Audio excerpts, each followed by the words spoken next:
鲍尔默激动到咳嗽，哈登末节单臂炸扣做流鼻血庆祝动作，祖巴茨搞笑扯了扯他的球衣。NBA 常规赛，快船队在主场战胜活塞队，詹姆斯·哈登背靠背作战，他出战38分钟，全场投篮24中14，三分13中6，罚球20中16，轰下快船队生涯新高的50分，另有4篮板5助攻。别看哈登是背靠背高强度作战，但他末节中段竟还有体力完成单臂炸扣。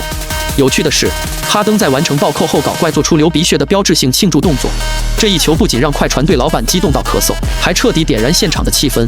祖巴茨随后还走到哈登身旁，并扯了扯哈登球衣，仿佛是让后者快擦擦鼻血。很显然，现年35岁的哈登此役表现可谓实力倒退5年，他首节就轰下23分，本赛季第4次单节砍下至少20分，追平亚历山大并列联盟第一。考虑到哈登油箱里仍有油，大家认为快船队能顺利争取到一个季后赛席位吗？